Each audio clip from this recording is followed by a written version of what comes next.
The sailors said, Brandy, what a fine girl, what a good wife you would be. But my life, my love, and my lady is harmless phosphorescence. Hello, everyone. This is Throw Smiley, and I was cybernetically engineered to be a douchebag. Who's joining me this week? I have a name what strikes fear into the hearts of my foes. It's Josh. I'm Brian Lesh, and we're really going to be able to jack up our prices if we're two-time Galaxy Savers. I am triangle-faced monkey, Alaric Weber. And this is Harmless Phosphorescence. It's a podcast where we watch every theatrically released full-length live-action superhero movie ever made. We gather some research into the production and the source material, then we tell you all about it. This show is brought to you by patrons like executive producers Michael Beckwith and Atticus Burkett. You can be a patron too. Just head on over to patreon.com/harmless entertainment. We got lots of bonus content there. We've got like monthly movie stuff, a different movie every month. This month we're going to be doing Clue. We've got music shows. We got Star Wars stuff. So head over, check it out. This week though, on Harmless Phosphorescence, we are going to be watching Guardians of the Galaxy Volume 2.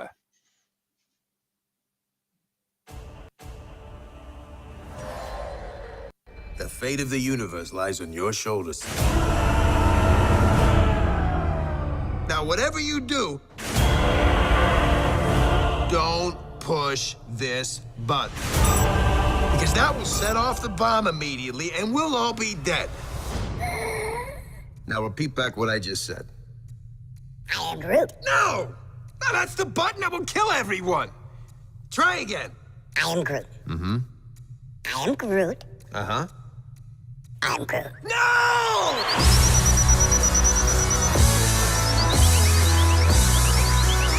Showtime, a-holes!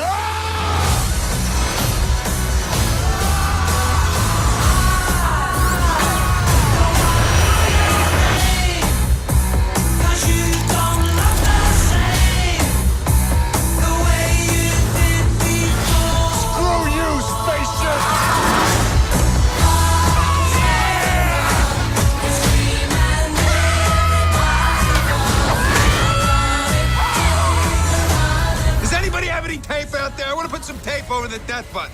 Nobody has any tape. Not a single person has tape. You have an atomic bomb in your bag. If anybody's gonna have tape, it's you. I have to do everything. You are wasting a lot of time. That's a really bad sign.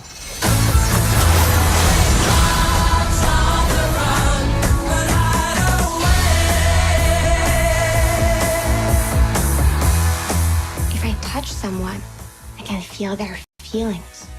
You feel love.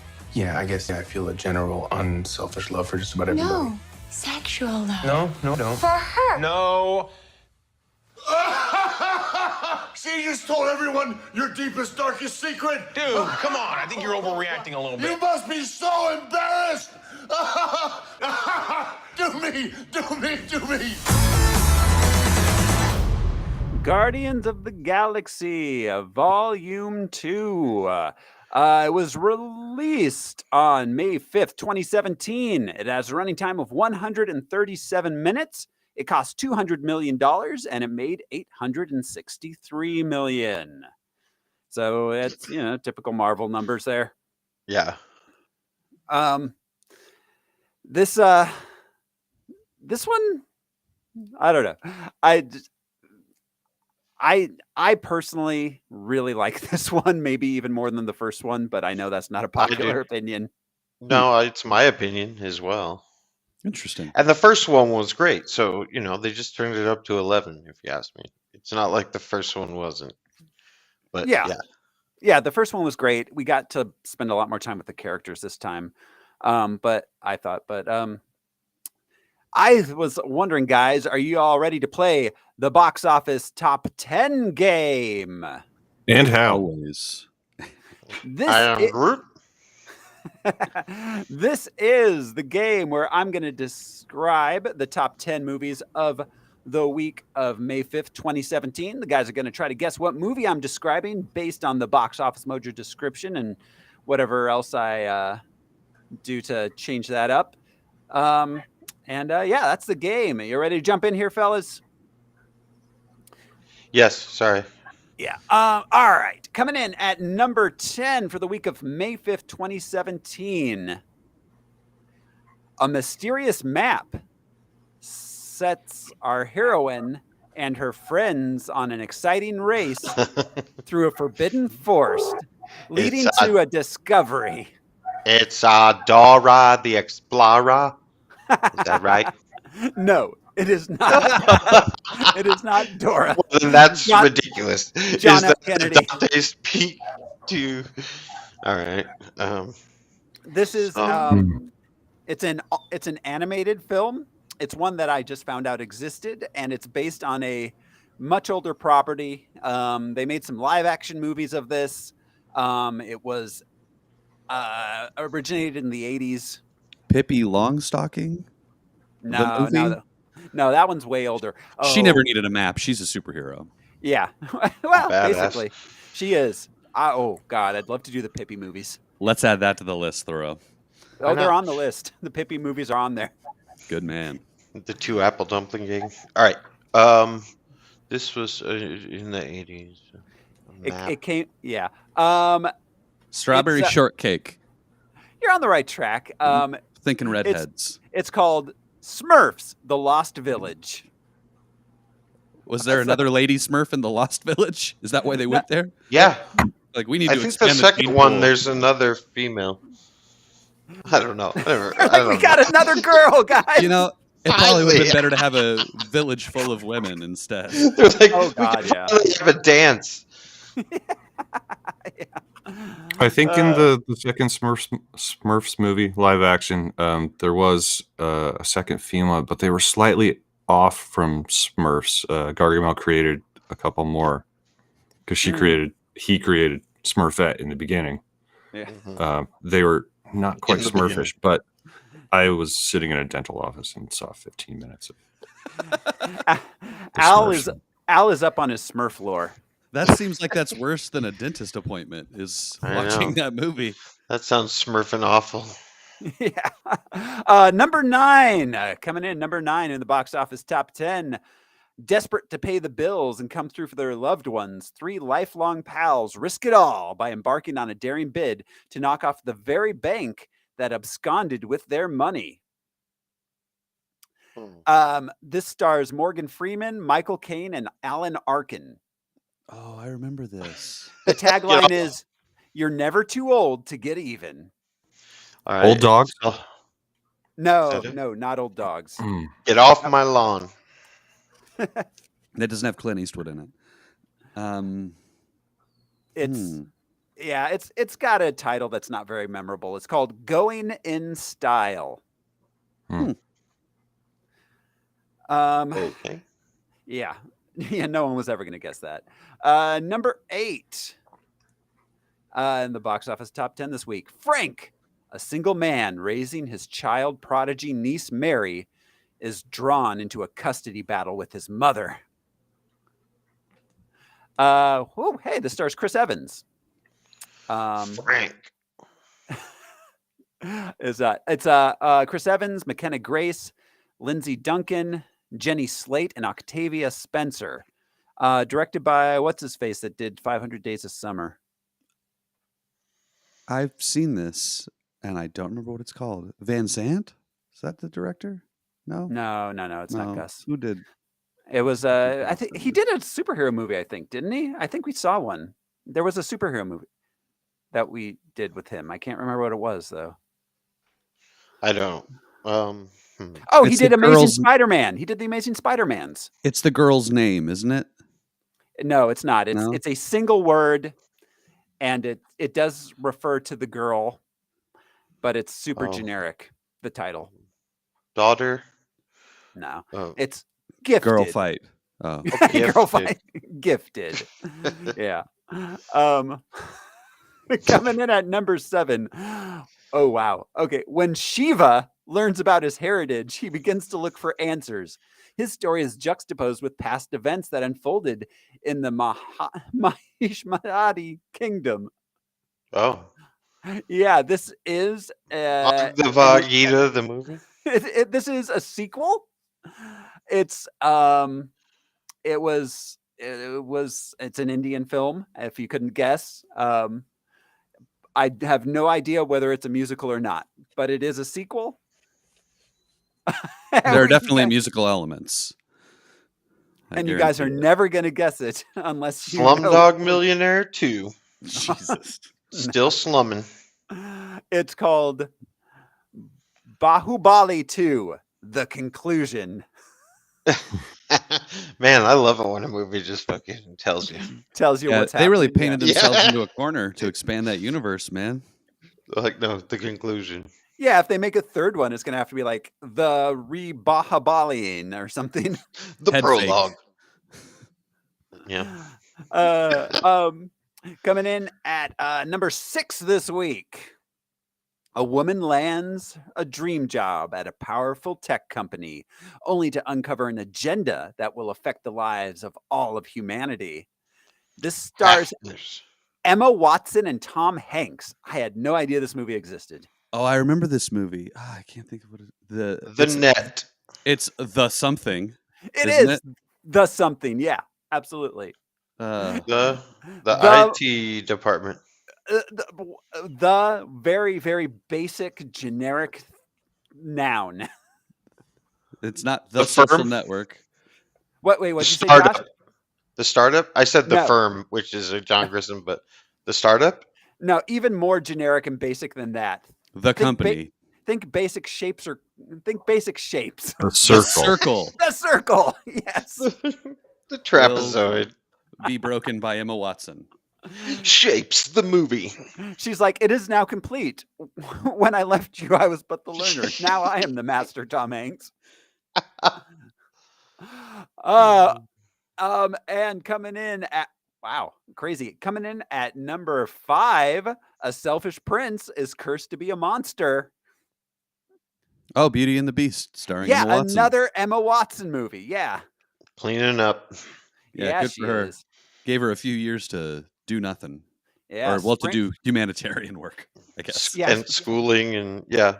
Spring of She's 2017 was big for her. Yeah. Oh yeah, she's awesome. She was in her prime. We're talking Ryan Stiles, 96. At number 4 this week, finding himself dumped after 25 years of marriage, a man who made a career of seducing rich older women must move in with his estranged sister, where he begins to learn the value of family. This stars Eugenio Derbez. Maybe it's Eugenio Derbez, Selma Hayek, Rob Lowe, Kristen Bell, Raquel Welch, Rob Corddry, and Rob Riggle. It's a comedy. I hope. Yeah. The Philanderer. No, it's Gigolo. Philandery Made Easy. It's called How to Be a Latin Lover. That was my next guess. Yeah. What a strange week for film. Yeah. Yeah, really is. At number 3. An infant and his 7-year-old brother team up to stop a dastardly plot. It wouldn't be the 7-year-old and his infant brother. This has got to be a Boss Baby sequel. No, it's not. It's The the Secret first one. Life of Babies? Oh, it's the first one. It's the Oh. Boss Baby. Jack yeah, Donaghy, the cartoon. yeah. This movie, that I still can't believe that movie exists, and the sequel is Well, even It's crazier. got Tobey Maguire as the voiceover, right? Yeah. It's the last thing he did before Spider-Man. Yeah. We can say that out loud, right? Spoiler It's like alert. it's like the only thing he did in between Gatsby and Homecoming, or No Way Home. Yeah. He's an odd egg. Yeah, he is. At number 2 this week, when a mysterious woman seduces our hero into the world of terrorism and betrayal of those closest to him. His former crew face trials that will test them as never before. This has got to be a Fast and the Furious movie. It is. It's the fate of the Furious. So I assume, yeah. Oh, F8, the fate of the Furious. F8, fate. 5 now, dog 5. I love their naming convention is insane. It is. They like don't give put a shit. bunch of slips of paper into a bag and just shake it and pull whatever comes out. Add a number in there somewhere. Yeah. Well, I mean, the second one was Too Fast, Too Furious, and then Tokyo Drift. What are they going to name the 22nd one? 22 Fast, 22 Furious? Furious 22. Furious. At some point, they're going to run out of energy choosing these names. Yeah, it's just going to be the Fast and Furious 22 things I hate about you. Fast Catch 22. And at number 1, the Guardians struggled to keep together as a team while dealing with their personal family issues. Notably, Star-Lord's encounter with his father, the ambitious celestial being Ego. Guardians 2 at number 1 this week on the box office top 10. That does it for the top 10, which means it is time for our comic book and character background. Mr. Alaric Weber, will you please teach us as you do? As I try. So I guess we should talk about Ego, the living planet, first and foremost. Created by Stan Lee and Jack Kirby, first appeared in The Mighty Thor number 132, September of 1966. Awesome. Kirby created Ego at a time when he was fascinated with the expanse of the universe, as he had just created Galactus. The alien Kree and the colonizers would soon follow. He's all, I'm horny for aliens. Let's do this. He's like, you know what kids like? Kids like planets. That can talk. Kirby initially imagined a living, intelligent planet as something that evolved in isolation in a denser, liquid-like part of the universe. Though Ego would once tell Thor that he was the result of a scientist merging with a planet as its sun went nova. In the comics, he never was like person-sized ever. He was never Kurt Russell, right? He was just a planet. I believe so, yes. Just a planet. He shows up in the Celestial Slacker. Pantheon in Infinity Gauntlet, right? In the original I Star-Lord run? I thought so. Oh, yes, yeah. Okay. Yes. Ego has appeared mostly in Thor books, as well as Fantastic Four and Silver Surfer and others. After Thor aided Ego in fending off Galactus, Ego allowed his surface to become home to the Wanderers, a group of alien races whose homeworlds were devoured by Galactus billions of years ago. A group of doo-wops. Well, they do wander around. That's actually a really interesting characterization for a planet. Like, what do you do It is cool. make them interesting? You make them save people after saving himself? That's cool. It's a cool arc. I bet Galactus was like, I'm going to eat you. Like, I bet that's a particularly good get for a planet eater. Yeah. Probably tasty. It makes me think of the Gaia theory that Earth is a living thing. You know, for sure. Yeah, I'm sure that was definitely an influence because this was what, 70s, early 70s, 60s. 66 was when he first came out. But yeah, that was the opening, the awakening. Sort of. Summer Love was 1 year away. It was the dawning of the age of Aquarius. Yeah. Have you seen pictures of Stan from that time? Oh yeah, he was a party man. Yep. The dawning of the age of Galactus.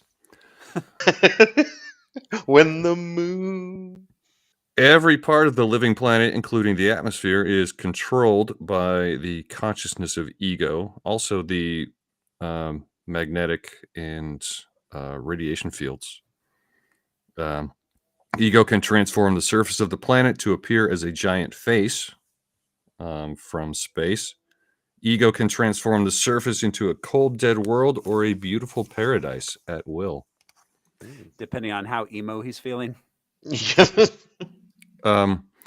So the character was kind of back and forth. He did this one thing, where he let the survivors of Galactus live on him, but then he would also like to tempt people to coming down, that he would make himself look like a more appealing planet. Ego's consciousness resides in a brain-like organ deep below the planet's surface. Can produce humanoid antibodies to protect itself and extrude tentacles into space and produce a solid cloud shield. Ego can replenish energy by devouring planets, tapping into stars, or digesting large numbers of living beings. Does he have a penis? No. I don't think so. What if he's got ruined human-sized penises all over the surface? All over the surface. Like fields of penises. Blowing in this cosmic wind. I'm just imagining like walking through like Russell Crowe style. Like in Gladiator. Well, they'd all be different sizes, right? He could control them. And you could control them by touching them like Russell Crowe. It's a win-win. That's true. That's when they grow. They're very small plants, then you touch them and whoop.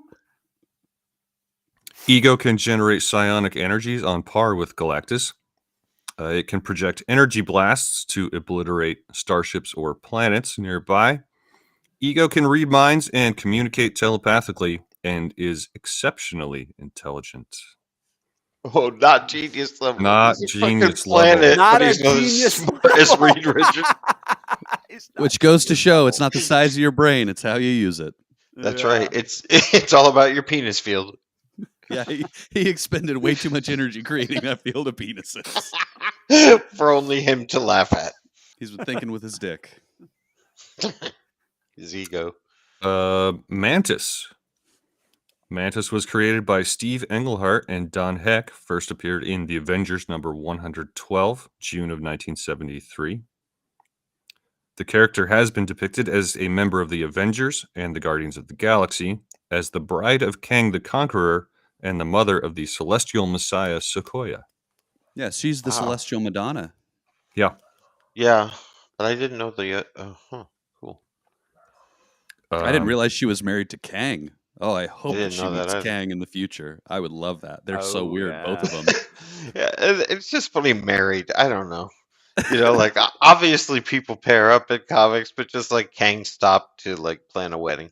Yeah, was that like an event comic? The wedding of Kang? Like they went to Vegas. And Peter. They went to Vegas. I bet he's a great gambler. Who The character officiates was that wedding? Sorry, I'm just really curious about that wedding. I hope another Kang. All the different Kang variants are there. Mantis in the comics was not an alien. I don't think. She was half Vietnamese, half German, which explains the tentacles, the feelers. She is a master martial artist and an empath. She is capable of plant manipulation, accelerated healing, astral projection, and energy projection. Cool. The character has appeared in 4 different publishing companies when writer Steve Englehart left Marvel. I don't know when, but he continued Mantis's tale at DC, Eclipse, Image, and finally back at Marvel. Some others, real quick. Aisha, she as titled in She's the girl that I never had. As she was called in this movie, she was the Gold Lady. First appeared in The Incredible Hulk, Volume 2, Annual Number 6 in 1977, created by Len Wein, David Kraft, and Herb Trimp. And the East Coast family. First known as Paragon, then Her, then Aisha, then Kismet. She was a female replicant of Adam Warlock. Yeah, the Sovereign was a race too. Well, and the name, that's one of the Prophet Muhammad's wives. That was his favorite wife. So it's an interesting choice of name for a Totally. cosmic character. I always loved when, well, so much of comics did that. And it was so fun as a kid to go back and to go look that shit up encyclopedia style. Mm-hmm. I loved it.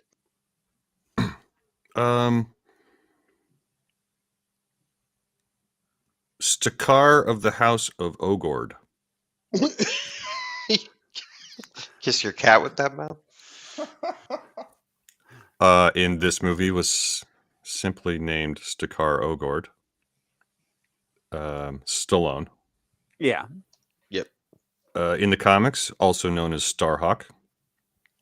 First appeared in The Defenders, number 27, September of 1975. Apparently the son of the aforementioned Aisha. An anti-hero figure within the Marvelverse, more recently appeared alongside the original Guardians of the Galaxy team in a 2014 series, Guardians 3000. He was an original. Ravager? An original Guardians member, because the original Guardians team was not the movie lineup. And was not part of the, what was it? The first Guardians came out in the late 60s, right? Late 60s, Yeah, I early think 70s, so, somewhere something around like there, that. yeah. He was not part of the original four, but was part of when they rebooted it with the original team. The 90s team. Yeah. Before we got this team. I'll have a little bit more to say on that when we get to the end. Okay. A post-credits comics history. Okay, as nice. it were. Nice. And Taserface. Yes, I was hoping you were going to do Taserface. First appeared in Guardians of the Galaxy number 1, June of 1990, created by Jim Valentino. Most oftenly a adversary of the Guardians. Jim Valentino said that his 5-year-old son, Aaron, came up with the name. And he didn't see that the name was any worse than Pruneface, Clayface, Two-Face, or any other face-based name. I just realized Ella had left this behind, but it's a little Taserface. Oh my gosh. Wow, that's a deep cut for a little toy. Yeah. I know. It just, the whole time that they're talking about him being Taserface, he was so close to being like Razorface. Right? Because like a taser is a non-lethal. Yeah, like a taser is non-lethal. And it's still attached to the, you know what I mean? Yeah. Like a taser has to shoot those prongs out, and it's still almost like a marionette. You're still attached. And it's so confusing. So your face does that? Well, yeah. Is your face like what does the name mean? Did you get your face is tasered electric? in the face? Yeah. Did the name come as a result of your horrible disfigurement, or do like you if his shoot face tasers? touches yours, you're electrocuted? He does Yeah, have But you metal have teeth. to gently cheek to cheek. Yeah, so many questions. Anyways, Al, you're muted. That's all I got until later. Unless something I missed.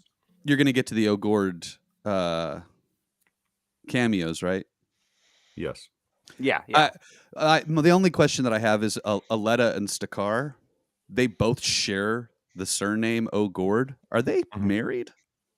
No, I think they were brother and sister. Okay, that was my other question, because just Michelle Yeoh and Sylvester Stallone. Yeah. So, all right, that is our comic background. Thanks, Al. Which brings us to production, and reviews. Got to start somewhere. Production. The production background. It was written and directed by James Gunn, much like the first one. So not much new to cover there. We've gone through his filmography a couple times. Our stars returning. We've got Chris Pratt as Peter Quill, Zoe Saldana as Gamora, Dave Bautista as Drax, Vin Diesel as Baby Groot this time. I would point out that James Gunn makes pains to point out that Baby Groot is in fact a different character than the first movie's Groot. He is not the same being according to James Gunn. Bradley Cooper is back as Rocket. Michael Rooker is back as Yondu. Karen Gillan is back as Nebula. Joining that cast, we've got Pom Klementieff as Mantis. Pom Klementieff, which, by the way, I love her performance in this. She's doing like a thing. Yeah, she's a breath of fresh air in this movie at many points. God, yeah, absolutely. She let's see, she got her start. She had a few indie movies in the late 2000s. Her big breakout role was in Old Boy, the Spike Lee version of Old Boy. She let's see, since then she was in Uncut Gems. Of course, she's, we'll see her in Guardians 3 and the Infinity War Endgame movies. She had a cameo in the Suicide Squad. She's in the 2 upcoming Mission Impossible movies, Mission Impossible 7 and Mission Impossible 8. Which Mission Impossible 7, I'm just finding this out, is currently in post-production, and Mission Impossible 8 is currently filming. Wow. Yeah. So, wow. That's a series that would be interesting to do. She did some... I'm sorry. There's a Guardians of the Galaxy holiday special. Yeah, that's coming out. It's going to be on Disney Plus. Yeah. Mm-hmm. Fun. Yeah. James Gunn said it was inspired by the Star Wars holiday special. Oh, naturally.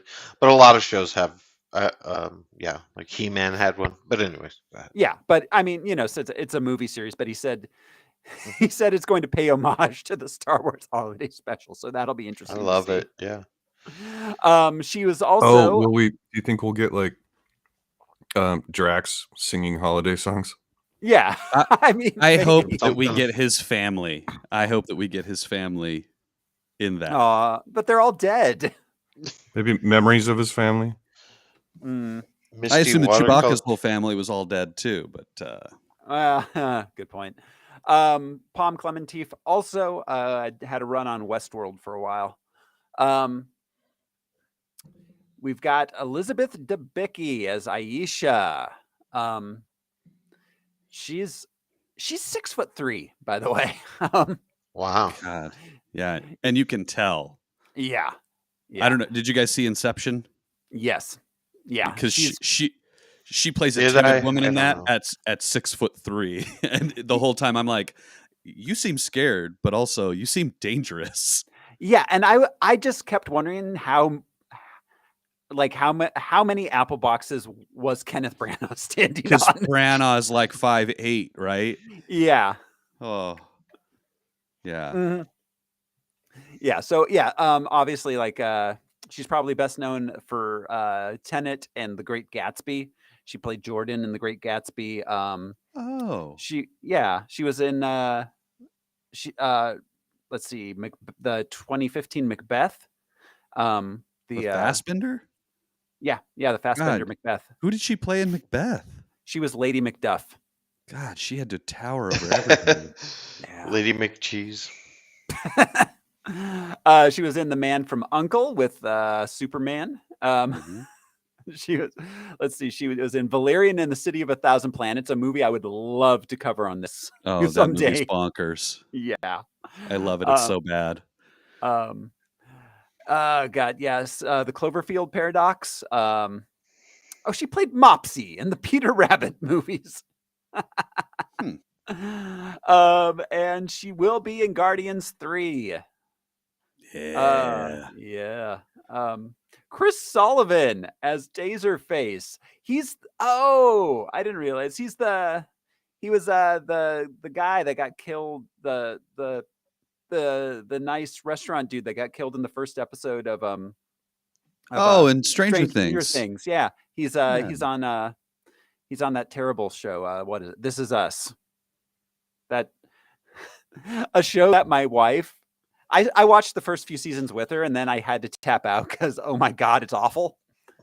There's a photo of him at the Emmys in a top hat and tails with a cane. He's a real weird dude. Yeah, no, he's kind of cool. I kind of dig him, but yeah, I had to tap out of This Is Us, and my wife continues to watch it, but she's hate watching it at this point. Sometimes that's the best All way the to watch women in things. my family love it. I haven't seen it. Oh God, it's terrible. It's fucking terrible. The first season was like, all right. By the second season, I'm like, this is the worst thing I've ever seen. Yeah, if I want to watch dysfunctional families, I'll just remember my past. That's enough childhood for me, thank you. Yeah, give me superheroes, please. I'm raw dogging reality all the time. Yeah. So yeah, anyways, Chris Sullivan, he did a lot of indie film work. Nothing, this is probably the biggest movie he was ever in. TV, he was much more successful in. He did a lot of like the kind of Law and Order type single episode work. Law and Order Elementary. He was in an episode of Curb Your Enthusiasm. Huh. Wait, Law and Order Elementary? Everyone's been Law and Order and Elementary. Oh, I was gonna say, I was like, these are the crimes that were committed by small children. Yeah, crayon thieves and such. I would actually watch that show. Yeah, I would too. I found another photo of him from the Critics' Choice Awards where he's wearing this glorious jacket with fish skeletons all over it. Wow. That's a hell of a blazer. I love that. Game recognizes game. Yeah. Let's see. He did voice Taserface in a What If episode too. I'm glad they got him back. Well, most of those characters in the What If were the actual actors that played them, with the exception of Batista. Yeah, they didn't get ScarJo. Oh yeah. Yeah, but they've been doing a good job of though. getting as many. Yeah. Sean Gunn was back as Kraglin. Sylvester Stallone played Stakar. Have we never talked about Stallone on this? I'm trying to think, and I don't feel like Stallone's ever shown up in anything we've done before. I'm pretty sure this is his first superhero movie. Yeah. But like even on the Patreon, I don't think we've done a No, movie with we him. did. With Wesley Snipes. Oh, Judge Demolition Dredd. Man. Demolition Man. Demolition Man, not Judge Dredd. Yeah, the other Sylvester Stallone in the future movie. Which we will do Judge Dredd at some point, right? I mean, we kind of maybe should have done it in this run, shouldn't we have? I mean, it is a comic I think book. so. It's up there with the Tank Girl controversy. We'll stick Judge Dredd in with Tank Girl and Flash Gordon for the end of the show for the ones we missed. But Sly Stallone, we haven't talked about him on the main feed, so he's Sylvester Stallone. I don't feel like I need to go too far into him. His first role was in a porno. What? Yeah, The Italian Stallion. Yeah. yeah. That's where that name came from? Uh-huh. Well, no, I'm sure it existed before, but yeah. That was the name of his porn. That was his big like starring role breakout, but he was also he was in MASH, the movie MASH. Let's see, he was in the Woody Allen movie Bananas. He was in a bunch of Woody Allen movies actually as an extra. He was in What's Up, Doc? Capone, Death Race 2000, Mandingo, all of that prior to his big breakout, for which he got nominated for an Oscar, Rocky, and then Which he wrote and chopped around himself. Yeah. Wow. It wasn't like a studio deal. He had to, pardon the pun, fight to get Rocky made. Yeah, exactly. Especially because he didn't win. That was kind of a revolutionary move. They're like, what? Yeah.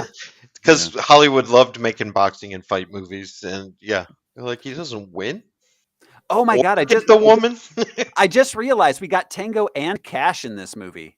Holy shit, we did. Yeah. Wow, I hadn't thought about that, but yeah, I mean, just slice alone, Rocky, Rambo, Jeff Judge- Winger. yeah. Tango and Sundance. So yeah. Let's see. Spy Kids 3D. I did the Expendables. Wait, he was Sylvester in Spy Stallone. Kids with Kurt Russell? Spy Kids 3D. Not the first two. But was Kurt Russell in that with him? I assume so. I haven't seen Spy Kids 3. I don't know. I assume so. I just assume you've seen them all because Wait. you have children. Was Kurt Russell in Spy Kids?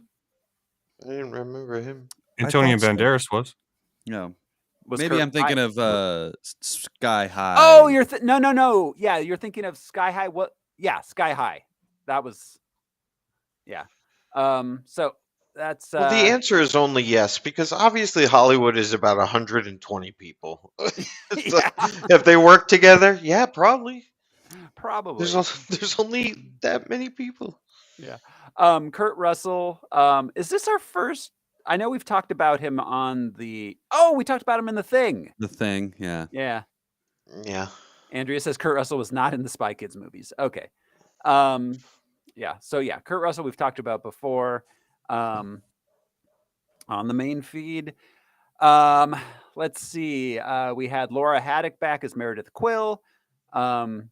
Seth Green voicing Howard the Duck. And yeah, that rounds out our the most important cast. Steve Agee As Jeff. Yeah. Yeah, as he's of course Economist. Yeah, Economist. Yeah, And, Diebeard. The Peacemaker, yeah. And a stand-up, a funny stand-up. Yeah. Brian Posehn's best friends. Just imagine running into this. Oh my God.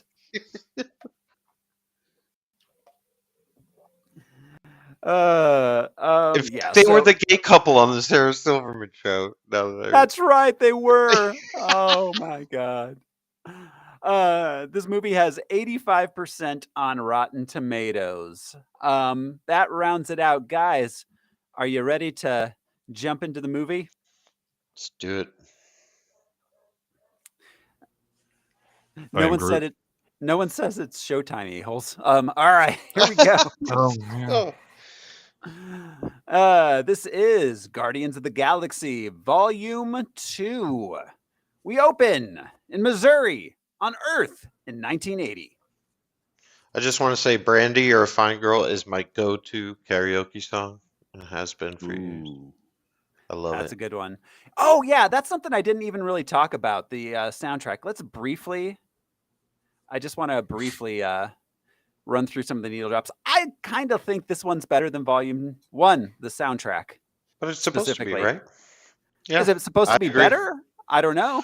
A Volume 2? Brian may not agree. It's hard, man. It's hard. They are very different. They are. I think for me, the first one is still a little bit of a stronger soundtrack.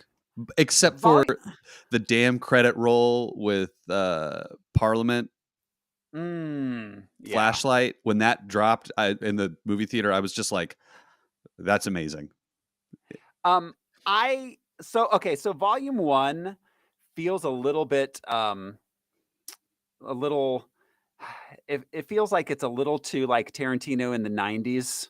Like if I feel like I've heard it all on a soundtrack before. Volume 2, I get less of that. Yeah. Especially because like Hooked on a Feeling I associate very, very much. I mean, this has Hooked on a Feeling. This has father and son right in the beginning. Yeah. Like this has some pretty common use stuff, you know. Yusuf Islam is not a B-side to anything ever. Yeah. Yeah, exactly. I mean, we've got ELO on here. Fox on the Run's a great song that you don't ever really hear. That was the first one, wasn't it? That was Fox on the Run. No, Mr. Blue Sky was first. Fox on the Run was the second one. Oh, okay. Yeah. Yeah, so he's just taking the Dazed and Confused, and just Yeah. adding a little more to it. And there were 2 Yeah. volumes of that soundtrack. Yeah, exactly. That Sam, Bring It On Home to Me, that Sam Cooke song, Southern Nights. I mean, My Sweet Yeah. Lord, of course. Wham Bam Shangalang by Silver. That is a great song. We got Yeah. Surrender. That Cat Stevens Needle Drop was pretty good. The Chain, Oh, mean, dude. which is probably my Yeah, favorite Fleetwood when Mac they're all song. walking in slow motion. And then when he's kicking ass. Yeah, and the moment that the song picks up is when he starts to fly. Yeah, there are some really well executed, choreographed moments with the music in this. Well, he's known for it, or he's gotten more known for it with each production that he's done. But like, look at Peacemaker. I forgot about so many of those hair bands. Oh God, yeah. I forgot about so many. Like Well, Hanoi Rocks and shit. And he uses songs that came out in the last 5 years from these washed up hair metal bands. I know. That is weird. He's singing about Xbox and shit. Well, imagine the downloads these, like Tiger Eyes or Tiger Beats or something. Yeah. So, all right. Anyway, so all right, into the movie itself. Well, we technically are, aren't we? So Peter's parents, they're driving out behind the local Dairy Queen to the tune of brandy. His dad shows his mom some space spores he's planted. I think I like to think of it as a tasty freeze where they may or may not be sucking on chili dogs. That Dairy Queen looks exactly like the Dairy Queen that still stands in South Milwaukee where I lived. Like right up against a forest on like a on like a freeway overpass kind of thing. Mm-hmm. It's got the woods right behind it, exactly like that. It's got the same barn shape to it, like it looks exactly like that. Moon says it hasn't changed since she was a child in the early 80s. Yeah, because for what reason? Yeah. So let's see. We cut to 34 years later. We're on the sovereign. I can't say that word. So that makes Peter Quill 34 years old in this movie. 33. It takes place 33. It takes place in 2014. Weird. Yeah. That's how old I am. That's just weird watching a movie and thinking like, oh shit. I got to get to space, man. Yeah. Well, you should have been You should have been kidnapped like 24 years ago. Fair. Should have been. Opportunity. Yeah. Probably would have been better for all of us. Jesus. The Guardians have been hired to protect some valuable batteries, Annulax batteries. Harbulary batteries. Harbulary. From a tentacle monster. They fight and defeat it while Baby Groot dances to ELO, and that is our credit sequence. This is so well done. Uh-huh. Yeah. Oh man, you're hooked right away. Just freeze frames, humor. It's adorable. Everybody's a little funnier. They're all taking care of Drax at the different Groot moments. Yeah, they're all taking care of Groot. Groot. Thank you. Yeah. And Drax. Yeah, and I mean it's instantly iconic. Baby Groot dancing. Rocket's hooking up the stereo. Like everybody's preparing to battle this thing, and you kind of think that's what's happening, but he's just putting the stereo together. Well, and it's a great way to have a credit sequence too, because for once I don't mind a credit sequence. Yeah. Well, and it establishes their roles as parents over this little baby. Yeah, so bringing that up, I realized in this watch through that every single relationship between main and secondary cast members, once you start getting down into like third level cast members, it doesn't hold true, but every relationship between main and secondary cast members of this movie is either a metaphorical father-son relationship, or a literal father-son relationship, or a metaphorical sibling relationship. Like every single one. Well, and that's the central theme to both of them, right? Like the Motley Crue makes a family. Like Yeah. your family is who you choose. Yeah. And Yeah. because like Drax was hella serious in the first one, save for a couple little ironic moments, like taking everything literally. Now he's funny. Yeah. Yes. Not intentionally funny, sometimes intentionally funny, but yeah, He's everyone's joyful. he's Yeah. joyful. I think his Yeah. guard is Mora's relaxed a completely down. little. Yeah. Yeah. Yeah, he's just being himself a lot more than he was in the first one. And then Quill and Rocket, they're still sort of this pirate type vibe. They're good guys, don't get them wrong, but they have that sort of opportunistic pirate kind of thing that's fun. They remind me of twin brothers vying for the older position. Yeah. Yeah. Good. Yeah, totally. Yeah, no, there's very much a sibling relationship between Rocket and Quill, which mirrors the sibling relationship between Gamora and Nebula. Yeah, very much so. And then there's the layers of father relationships. So you've got like Sylvester Stallone and Michael Rooker, Yondu and what's his face, And Yondu and Quill. Yondu and Quill, Yondu and Rocket.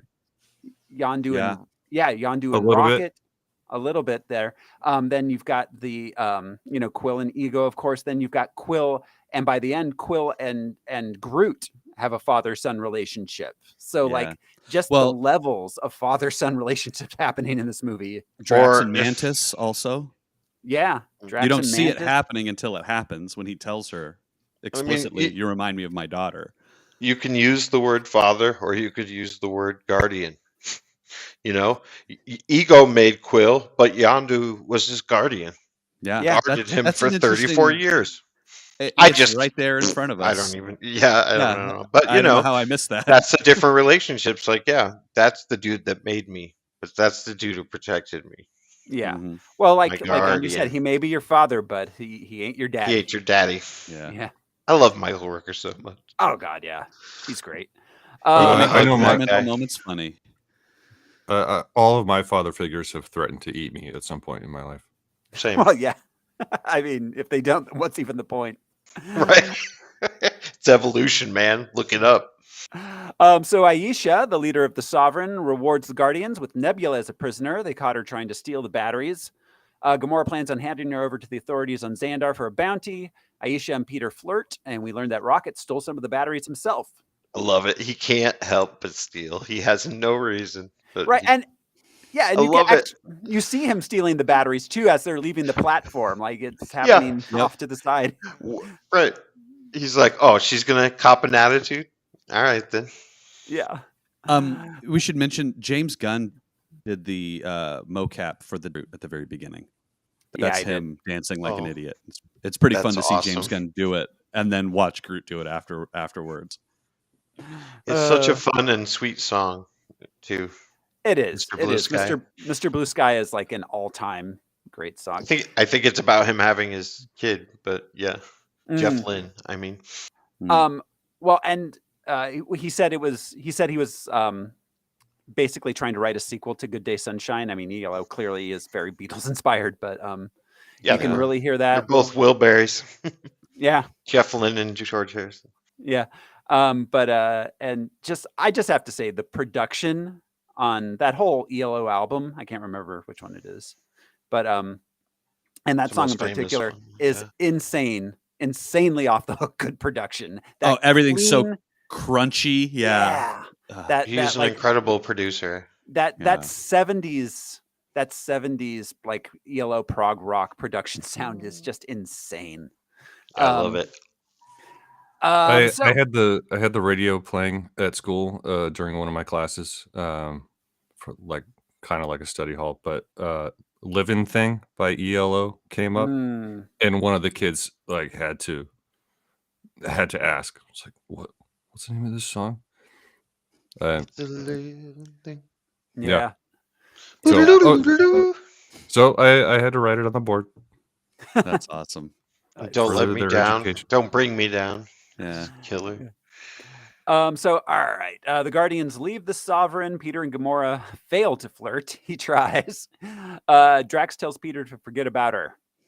Says she's not the one for you, Peter. Yeah, it does the dancing thing, or talks about the dancing. Dancing is a recurring theme throughout this. There are two types of people: those who dance and those who don't. Yeah, my wife would stand so still. I thought she was dead.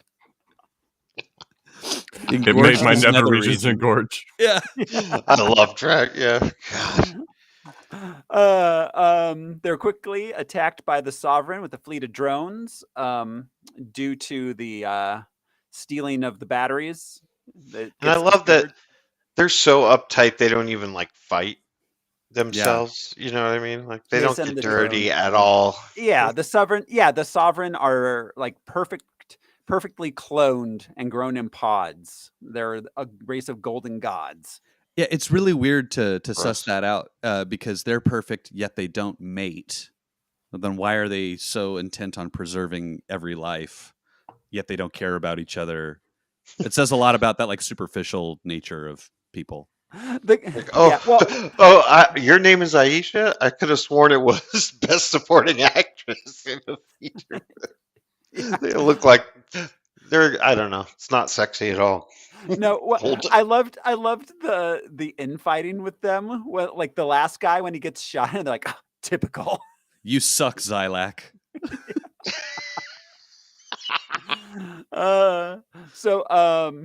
They're almost about to be destroyed when a mysterious figure riding a spaceship like a sandworm shows up and destroys the drones. The tiny 1-inch man. Yes. It's like I imagine he's bigger closer up. But...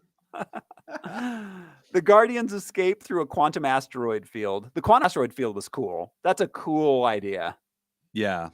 Well, and it shows Rocket and Quill vying for the captain's position, which we see continue after this movie also. Yeah, absolutely. Yeah. And I love how weird James Gunn's space is. Like, I know it's drawn from Marvel Comics, but things like the quantum asteroid field, like it's a weird, lived-in, grungy, funky, like universe, and I love it. It's so much more. So much weirder than Thor's universe. At least that we've seen so far. We haven't gotten to Ragnarok. Well, and they have like nowhere. They have to get to a jump point. Like the ship does not just automatically create one in front of them. I love that. It's like, well, we got another 15 miles before we get to that off ramp. You can't just go off-roading. Yeah. It's lived in like the rest of the year. Yeah, the infrastructure exists regardless of what we know about it. Mm-hmm. Yeah, absolutely. So, all right. They escape through the quantum asteroid field and do a hyperspace jump. The Milano is badly damaged, and they crash land on a planet. Drax, we forgot to mention, Drax is already out the back of the ship shooting a gun. Yes. So that when they crash land on the planet, we get the toughness test. He is Incredible Hulk tough. Yeah. Yeah, he hits everything on the way down. And Gamora is holding on to him and the ship. She is the rope connecting to him. They are an incredibly strong, powerful group of individuals. They are 100% super powered.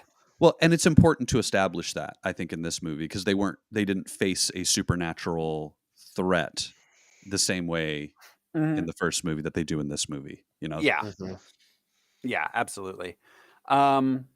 Then the man on the ship shows up along with an alien named Mantis. He reveals himself to be Peter's father, Ego. So it's been pointed out before. I'd like to point out again, Kurt Russell is perfect casting for Star-Lord's dad in this, because Star-Lord is basically playing Kurt Russell in Big Trouble in Little China. Mm-hmm. That's basically the character he's doing. Well, and what's it? Starman? Oh, that was Jeff Bridges. Oh, sorry, Jeff Bridges. You're right. Yeah. But yeah, a little bit of Snake Plissken in Escape from LA. Not so much New York, but that but very much Big Trouble in Little China. Like, and what's the not the thing? What's the John Carpenter one we did? They Live. Oh yeah, very much him and They Live. Or Roddy Piper, like that kind of character. Yeah, Kurt Russell wasn't in there. But yeah, it's but it's that the kind of unlikely leading man, which Kurt Russell always was. Like, is he tough? He has been. But like, especially Big Trouble in Little China, like he thinks the movie's about him. He thinks he's the hero when in actuality, he's just kind of along for the ride. Everyone else is way more capable than he is. So all right, we cut to Contraxia where Yondu and the Ravagers are partying. Yondu finishes up with some robot whores. That all look the same. What on earth is the point of that? Never mind. We can keep going, but I mean, if it's going to be a totally like manufactured situation, yeah, I imagine you'd want some variety to your robot. You'd imagine, yeah, it's sort of a cornerstone to our species' survival. Anyways, well, but Yondu isn't our species. Fair enough. Yeah, but anyways, Yondu approaches another Ravager captain, Stakar Ogord, who tells him he's broken the Ravager code by trafficking children, and he's not welcome in the wider Ravager community. He's not an ally. Yondu's crew think Yondu's getting soft. Yondu is approached by the Sovereign and offered a bounty to catch the Guardians. I would argue that even given his sacrifice at the end of this film, Yondu doesn't really earn his way back into the Ravager community, given how many children he led to their deaths. Well, I think it's the context of what he did, because once he realized what was happening with the children, he was returning children to their father.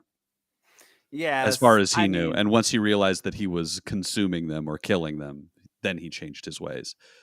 He was just a bus driver getting kids back home in his mind. Right. Ego contracted him to, pick those kids up. It was not like he was getting them for the Jedi, who were basically stealing children from their families. These were being eaten, but similar.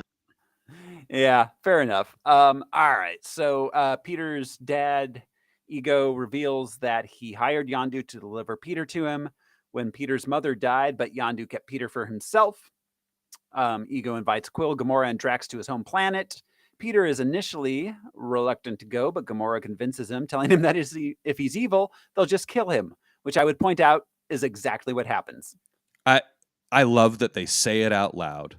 Mm-hmm. There's no pussyfooting around the idea that we are pretty powerful ourselves. Don't worry about it. Yeah. Yeah, he just lays out what happens in one sentence right there. Which is very Snake Plissken. Yeah. Like just the practicality of murder. Don't worry. We always have that trick up our sleeve. Yeah, we do. It's not like he's a planet or anything. But they keep that attitude. They're even in the Infinity War, they're just like, let's go get him. Yeah, we know who Thanos is. Fuck him. Yeah. Why are you guys so scared? Yeah, it's Thanos. We're just going to go fight him right now. He's a dude. He can be killed. He's a big grimacy dude.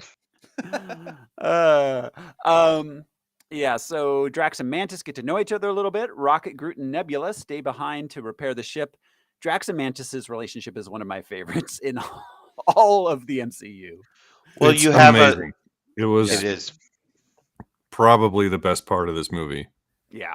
Well, and they're the two most misunderstood characters. And they're diametrically they're polar opposites. You have a literal, he has emotion, but they're so very literal and matter of factly. And then you have an empath. Yeah. Drax will say anything, no matter how insulting, because he doesn't think of things that way. Yeah. She's literally an empath. And in this movie, she has no socialization.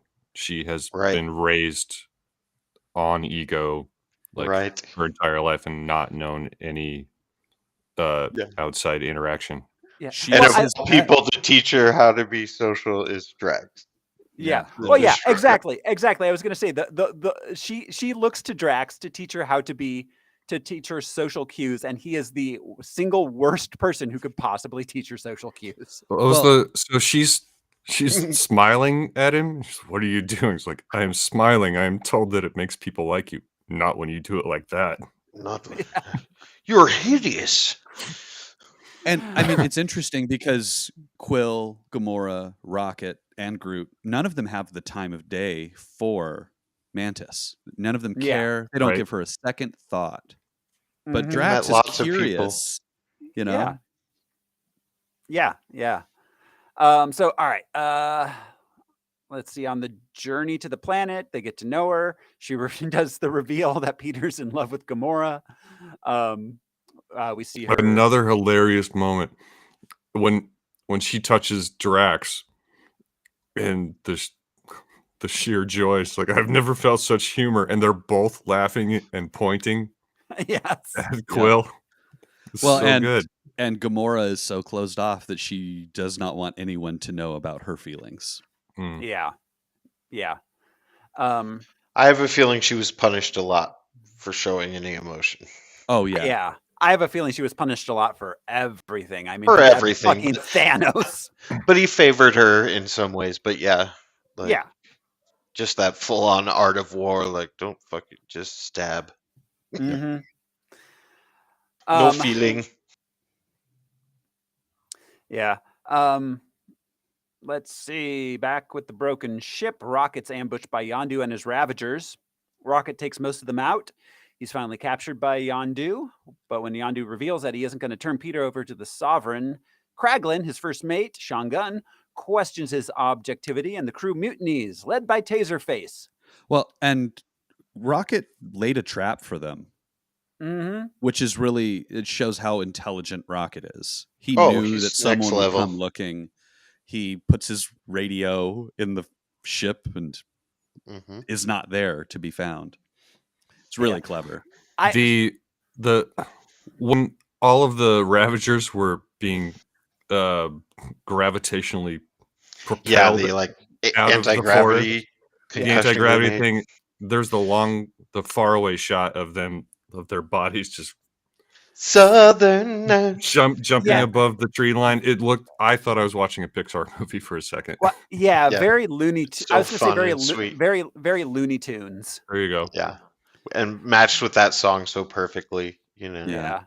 What song was it at this time? Southern Nights, which makes you think of being around a bonfire or by the river or some kind of Southern. Dun, dun, dun.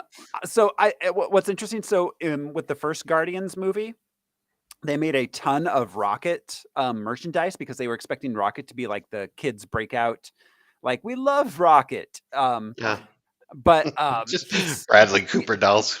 Yeah, he's such a miserable, like awful, he's such an unlikable person as far as his personality goes. Like he's miserable. This is a depressed, miserable person. He's a professional asshole. Yeah. Yeah, as we see later on, especially with him palling around with Thor, he has a very precise moral compass. He just doesn't feel compelled to share that with everybody all the time. Yeah. Oh, absolutely. When he gives Lebowski Thor the pep talk on Asgard, it's just fucking, like, I do have stuff to lose. What are you talking about? You have nothing left to lose. Absolutely. Well, and that's beneath all of that. That's why he's with Groot, not just because Groot is tall and convenient. Groot needs some protection. He's his dad. Yeah. The first time we see them, he's trying to get Groot to not drink fountain water. Yeah, because it's recycled and gross. Yeah, just like a kid. Yeah, and you're busy, and then you turn around and your kid's drinking from the fountain. In this one, at the beginning, Groot eats a bug and he makes him spit it out. Yeah. I love it. So, all right. Nebula gets freed by baby Groot. She tricks Groot into freeing her, and she helps the crew defeat Yondu by destroying his head fin, which controls his magic arrow. Apologies, since you mentioned Groot at the beginning. When we first see him, he runs on and he punches those little creatures. Yeah. And Rocket's like, it's like, no, they weren't looking at you funny. And he's on. Yeah, Groot has a chip on his shoulder. At least this Groot does. Oh yeah. Nebula lies to baby Groot. This is the only Yeah. time she's ever able to successfully lie in this entire movie. Well, You and I have to don't know. free me. I don't know if it's a rule of three, but it's a running gag that she's hungry and she keeps getting the unripe, That's right. It's not ripe. yarrow or turnip or whatever. Yeah. Yeah, because Gamora tells her, Drax tells her, and then she, at this point, bites it like a badass, and then is like, yeah, it's not right. And in classic James Gunn style, he beats the joke to death. That's what I meant. Yeah. One of the other guys is trying to eat it, and she tells them, "Oh, it's not ripe. You don't want to eat that." Yeah. Great. We got a running gag. So meanwhile, the others arrive on Ego's planet. He's the only resident. He reveals he's a celestial. He tired of his life of loneliness and went searching for companionship across the universe.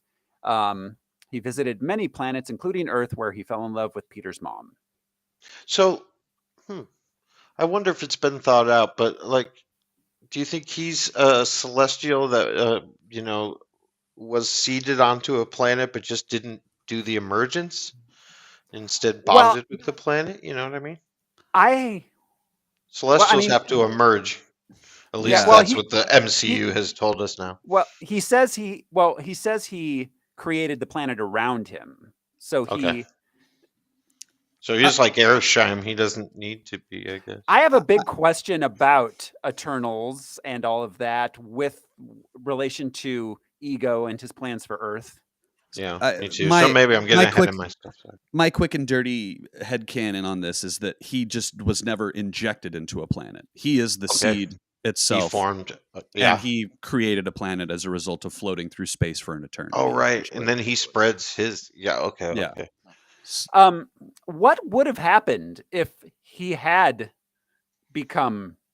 made Earth him? Like, what would have happened? Or any of these other planets, because there's celestials in multiple planets. Spoilers, everybody, for Eternals. Yeah. I assume that he would have become immensely more powerful than a celestial on its own. But I mean, I'm like the celestials gestating inside the planets probably would have just been destroyed by him, I guess. I mean, would that have caused him issues becoming those planets? Would he not have? That's kind of what I was wondering. Yeah, I assume that he would have absorbed their cosmic energy in some way. Well, that's why. Yeah, they emerge. They emerge once the planet has enough energy that it's producing enough. Yeah, when we get to that movie, I have a lot of theories. I think that movie explains how Thanos was actually a good guy. Yeah. He was preventing emergences on planets because he knew the planet and all life on it would be totally destroyed. So you cut the population in half and there's not enough energy to emerge.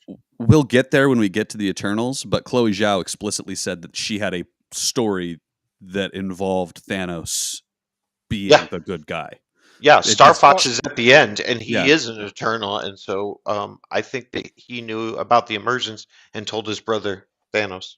Well, in classic Marvel form, they're going to go back and use all of the existing universe to develop a future story. Yeah. Yes. Yeah. Because it's not quite the... But let's not forget that Thanos could have snapped only Celestials out of existence had he chosen to. Yeah, let's put good guy in quotes, but you know what I'm trying to say. I'm not defending Thanos all of a sudden. Like, you know what? Dracula is actually a nice guy. I don't give a fuck what you... He does ask to come in. I mean, he does.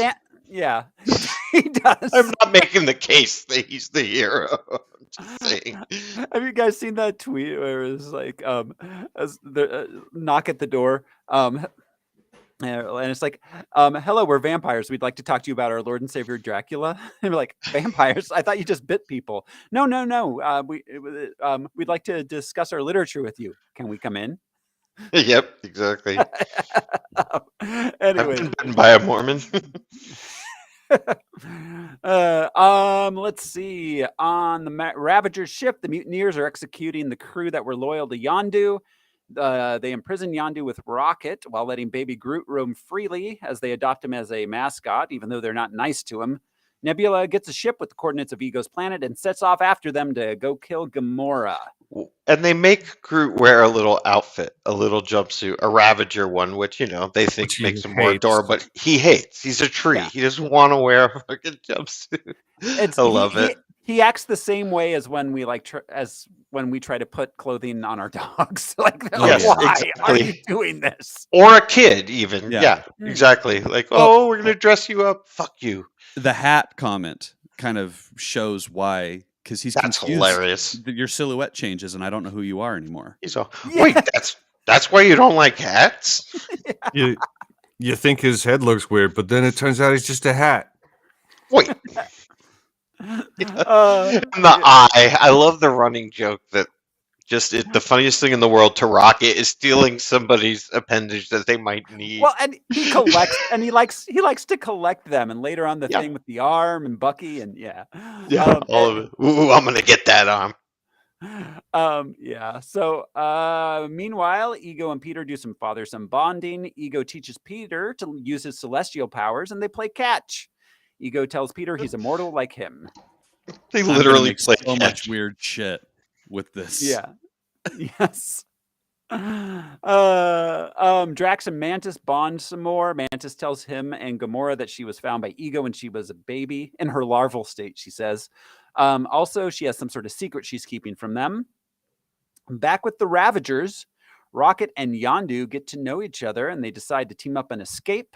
They get Groot to try and steal Yondu's backup fin when the crew falls asleep, but he has trouble understanding. He's finally helped by Kraglin, although they said about killing the entire crew and destroying the ship before escaping in a smaller ship. Before he dies, though, Taserface contacts the Sovereign, sending them the coordinates for Yondu's ship. Rocket sets course for Ego's planet. They have to make over 700 hyperspace jumps. In one of these jumps, fun. We get the Stan Lee cameo. The 700 hyperspace jumps is not good for a human body. He says that explicitly.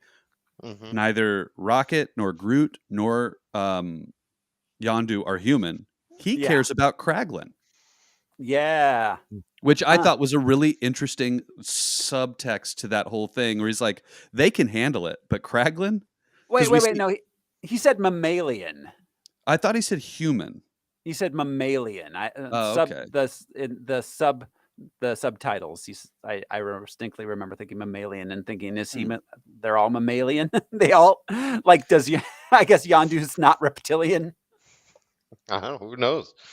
He's warm-blooded. Yeah. You could probably milk him. Get and see. Milk him. But we get Watchers. Stanley and the Watchers. Yeah. Wow. Yeah. Very big-headed, classic Watchers. And multiple Watchers, not just one. No, there are multiple though. Yeah. Yeah. There's a group of Watchers. I cannot wait to see if our What If Watcher, what's his face? Jeffrey Wright. Jeffrey Wright. It shows up in live action. Uatu. Yeah, I'm keeping in there. I'm keeping my fingers crossed for Multiverse of Madness, Jeffrey Wright. So, let's see. Back on Ego, Peter and Gamora dance to Sam Cooke. Oh, I forgot to mention. So, according to what Stan Lee's saying, like that makes him the same character in every Marvel movie. Mm-hmm. James Gunn loves fucking up canon. That is his favorite thing to do. Yeah, he does. Besides needle drops and family stories. At least on IMDb, Stanley's credit, the character credit was Watcher Informant. It's cute. He's a CI. So anyways, Peter and Gamora dance to Sam Cooke. Peter tries to romance her, but it turns into an argument because Gamora doesn't trust Ego due to Mantis hiding something. She goes off to be alone. She gets attacked by Nebula in a ship. They fall into a cave in the battle. Gamora ends up winning, and they argue about their childhood as sisters with Thanos. This is our Bechdel test passing scene. Yeah. And strongly too, because they are talking about each other and their relationship with each other. They're not just like, "Hey, you drink that coffee too? I really like coffee. Good to see you later, lady character." I don't think he's ever had a problem with that. Even No. going back to like Slither and his early stuff, like he's always been about representation, but low key at the same time. You know what I mean? Yeah. There's a lot of movies, especially now, that really hit you over the head with it. But yeah, he knows how to write female characters, and he always has. Yeah. Andrea wanted to point out the importance of the scene between Yondu and Rocket. As someone who worked with at-risk kids. Oh yeah, yeah. So when they were discussing how he hides his emotions behind this armor of assholeness because of how he was treated. Because nobody cared about him, so that's how he has to protect himself. The abuse and neglect. I know everything about you because I am you. Yeah, I was you. Yeah, and Rocket has a creator because he's referred to him, but obviously he must have been a monster, Yeah. So again, you have another fatherless figure. Well, and Yondu was sold off to be a slave. Yep. To fight in the Kree Wars. Yeah. They have reasons for their rough exteriors, which we all do, but you know what I mean, storytelling wise. Yeah. Yeah. So let's see. Ego reveals to Quill that in his travels he planted seedlings on thousands of worlds. He's going to terraform them into new extensions of himself. Which I'm sorry to interrupt. Just to add to that point, it kind of speaks to how Yondu did take care of Quill. Because even though Quill also had a dysfunctional life in a similar way, he is very lighthearted and funny and zipping around the galaxy, getting laid, and he's not all rough and gruff because Yondu guarded him and took care of him. Well, and what was Quill's last words to Rocket before they parted ways? When they went to go visit Ego's planet, it was like, "Are you trying to make everybody not like you because you're doing a great job at it?" Yeah. You just feel for Rocket so hardcore. And Quill's not good at what Yondu did, which he needs the salty, bad medicine kind of thing. They're all socially stunted, all of them, and that just Drax and Mantis are more obvious, but they're all weirdos. Like Quill would not really be a good friend. They are. He's a fun guy. They are all damaged, and they are all just trying to deal with their trauma. Arrested Development, yeah. So all right, he says only the power of two Celestials can activate his plan. When a Celestial loves another Celestial very much. He impregnated countless women and hired Yondu to collect the children, but he killed them, or they all died in his attempt to use them to access the celestial power. Or he ate them. Yeah, or he ate them. Well, he said they all died painlessly. They didn't feel anything. Yeah, that's what he says. Yeah, but there's I don't know if I believe him. Yeah. No, I think Hitler said the same thing. Yeah. Goebbels, at least. Yeah. I have to credit James Gunn with not using a few real obvious needle drops. There was no cats in the cradle. There's no Papa was a Rolling Stone. Yeah. That's hilarious because he's a planet. Yeah, he's a planet, and he's a Rolling Stone. And he went planet to planet impregnating women. Like that song fits him. No, but a stone. And when he died. Yeah. So all right. So at first, under Ego's hypnotism influence, Quill's all down with his plan, but he fights back when Ego reveals that he gave his mom the tumor that killed her due to the distraction she posed to him. Before Peter awakens from his I don't know what you call it, hypnotized state or whatever, he says trance. Eternity.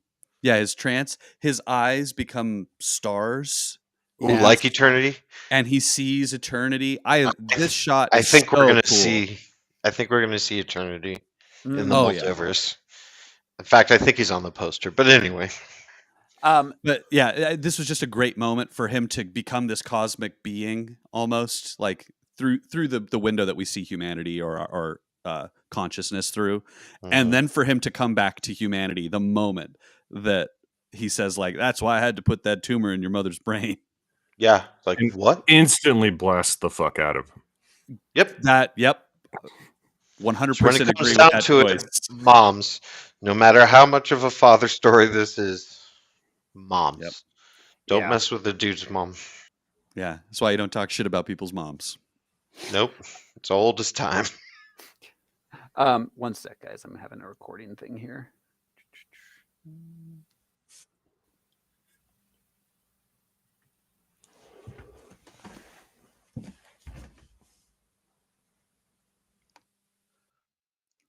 Somebody say something. Okay, there you go.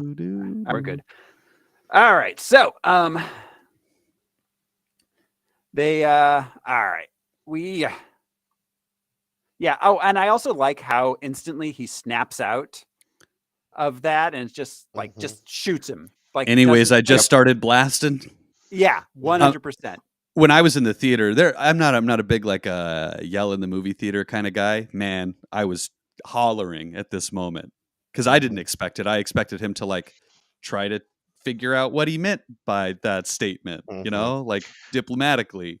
Nah. And again, I know we're beating it, but like the father-son thing, like when the young lion finally realizes that he's stronger than the old lion. Yeah. Like that's just an intense dynamic. Yeah, it is. Yeah. So all right. They meanwhile, Gamora and Nebula find the pile of skeletons of all the kids that Ego killed. Mantis reveals that was so Stephen King and it. Wait, oh god. I now makes me think of this. The reason why Peter woke from his slumber, the first thing that he asks, it's not about his mom, but my friends. What about my friends? He cares about his friends more than anything in the universe. Right, you're right, because that's what Ego gets to, like, it's a distraction. He's you there. know, you love these life forms; they just distract you from your mission. Yeah, you got to let him go. That's why I put the tumor in your mom's head. It says a lot about Peter that he doesn't tell anybody that. You know, Right. but in that moment, he sees this connection with his father, and he's like, "What about this?" And his dad could have comforted him. Instead, nah, let him go. They've all grown. Yeah. Yeah. So all right, they Ego. Let's see. Mantis reveals to Drax Ego's plan, telling him they're in danger. She decides to help them. Ego decides to just force Quill. He parasitically pulls energy out of him to activate the seedlings, which begin to consume every world, including Earth. Starting with Dairy Queen. Yeah, starting with the Dairy Queen. Oh, and that's Mr. and Mrs. Gunn. Yeah, those were his parents. Yeah, the parents taking the picture. Sean and James. Yeah. So they Ego gets interrupted when Yondu and Rocket arrive, crashing their ship into them, temporarily destroying Ego's human form. Fuck yeah. Yeah. That was cool. It was like a Han and Chewie type, entrance. It was just exciting. Like, fuck yeah, they're here. If this wasn't a James Gunn movie, this would have had, she came in like a wrecking ball as the needle drop. Yeah. Just as they break through the window, it would have been so funny. But I'm glad that didn't happen. But every time it happens, that's all I can think. Yeah. Let's see. The reunited Guardians travel to Ego's brain at the planet's core, during which Yondu reveals that he kept Quill in order to spare him from the fate of Ego's other children. Well, and they could have left. Yeah. And floated through space to survive or whatever. But like, no, we have to kill him. Yeah. We have to save the galaxy again. The Guardians of the fucking galaxy. Right. Yeah. No more kids are going to be eaten. Yeah. Yeah. And no one disagrees. No one tries to talk them out of it. They're all just like, yeah, all right. And that, we're doing that hardcore, like John Wayne type dad thing. Like you spent your whole life, he said he was going to eat you and he kept you for thieving. And it was really to save your life, but he's never going to tell you that. So it's like fucking dying. Thanks, Dad. As they're in the middle of trying to destroy Ego's Chewy Nougat Center, the Sovereign show up and attack them. They fight the Sovereign while Rocket makes a bomb using the stolen batteries, which he plans on having Groot plant in Ego's brain. Although Groot does have some issue with which button to press. I mean, that's some Abbott and Costello. That's some Lewis and Martin. Like, that is a comedy team. Yes, absolutely. The timing and brilliance. And it's all voiceover and CGI. Like, it's crazy. And Vin recorded each one. Is Groot messing with him? Genius level intellect. No, because at the end he has to figure out which button at the end. Oh, that's fair. Yeah, he's by himself and confused for a moment. He's just a little kid. They have like a 2-minute memory span. When he points at it the second time, it's like, no, that's the same button. How is that even possible? We didn't mention Zardu Hasselfrau. Oh yeah, David Hasselhoff. Kurt Russell, in his anger, says to Peter, "I tried to take on the correct form to please you." Which, of course, Kurt Russell, that's the right form, baby, not that David Hasselhoff look. But he becomes David Hasselhoff, and I love that so much that David Hasselhoff was down. Yeah. And it's almost like a little mini Expendables cast, because you got like Stallone and Russell and Hasselhoff and oh my god. It goes back to the story that Gamora loves. I love that story. He had the picture of Knight Rider in his binder. Michael Knight, yeah. Like I hate that story. That's supposed to be sad. Yes, but she finds it so endearing. Yeah, I told you that story when I was drunk. Why would you bring that up? Yeah, but it's because cool to bring that back up. I imagine she has an image of a perfect father in her mind too. Oh yeah. Mm-hmm. So yeah. So all right. Ego's put to sleep by Mantis while they fight the Sovereign. They destroy all the Sovereign drones, but their ship gets destroyed in the process. All the Guardians jump off and survive. This is more about fathers than the Eric Bana Hulk movie. Oh, I would point out. That's right. I forgot. That's what I wanted to mention. The end of this, the fight between Quill and Ego, is basically a remake of the end of Ang Lee's Hulk, with The Rock and fight. They're just amorphous shapes fighting each other for 20 minutes. And by the way, I'm very disappointed in us. I just realized we got through the entire Hulk episode without ever once saying you wouldn't like me if when I'm Ang Lee. When I'm Ang Lee. That comes to you now? I can't believe I'm so disappointed. It's never too late for that pun. Oh, wow. Delicious. Wow. You still get credit for it. That's great. Thanks. Yeah. Anyway, so yes. All right. Then Ego comes back. Everyone's trying to get to the surface to get to a ship picking him up. Peter taps into celestial powers and fights Ego. He turns Mantis, into look out. Yes. Let's see. At the end, we see Nebula save Gamora. She chooses to save Gamora by sacrificing her metal hand. Mm-hmm. Which is the first time she's ever done that. Take my little hand. My strong hand.